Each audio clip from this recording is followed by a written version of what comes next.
there's this category we haven't even discussed yet, which is intentional sins. Deliberate crimes, don't like slowly make their way in like mold. Deliberate crimes contaminate the very inner sanctum of the divine dwelling place, the heart of the sanctuary, the heart of God's home, right? The Holy of Holies, right? Where the ark is. Right? Deliberate crimes like zoom directly to there without passing go. And that area is not cleaned by the usual methods.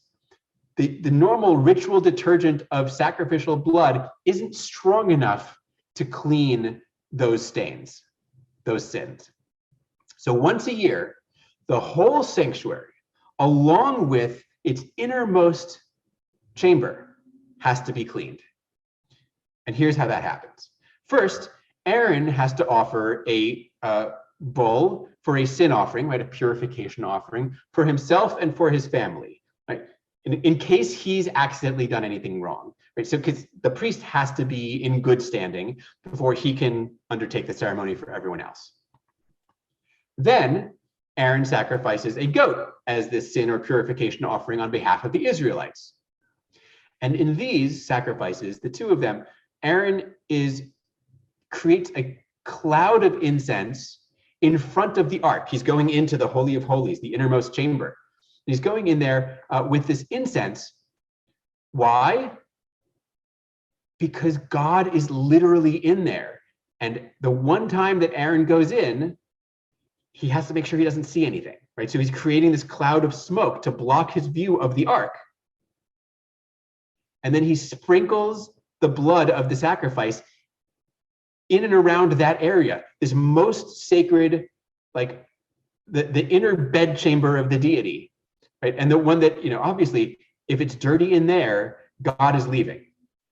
And so incredibly important to get in there. It's like that very deep spring cleaning where you just got to get under every nook and cranny, right? You got to get the blood into that inner chamber on this one day of all days. And by doing these things, right, the shrine, the tabernacle, is purged of the uncleanness, that is the impurity, and the sins, right, unintentional, of the Israelites. Having done so, Aaron goes out there and does the same thing and purges the altar, outside where the animals are all sacrificed, right? We're doing the basic spring cleaning, but as a good cleaning does, you move from the inside out, right? Like you're sweeping the dirt outward. And now for the part that is most famous. Aaron lays his hands on a live goat and transfers Israel's sins onto it. What does he transfer? Their iniquities, not their impurities, right? We already cleaned up the impurities. The blood does that, right? This is their deliberate sins, right? Which can't be destroyed, right? You can't detergent them out of existence. They can only be like physically removed. And they're removed by this laying on of hands of Aaron onto this goat. And this, of course, is where we get the scapegoat from. It's the goat that carries the sins away.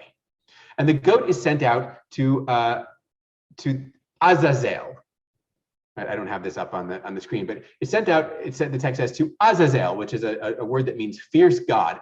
What the hell is an Azazel? Azazel is evidently a demon that lives in the wilderness. And the sins of the people are thereby sent off beyond civilization to the wilderness gods. And they become the property and really the problem of some non-Israelite divine being. Are you bothered by the idea that there's a non-Israelite divine being out there in the wilderness? You very well may be, but the Bible isn't. And finally, Aaron offers a new set of burnt offerings for himself and for the people, thereby sort of restoring and renewing the sacrificial practice. This day, this amazing day, represents individual and communal catharsis of a sort, right? The sins and the impurities of the Israelites are removed, equilibrium with the deity and his dwelling place are restored. This extraordinary ritual day, what of course becomes in Judaism Yom Kippur, is in fact a ritual reset button.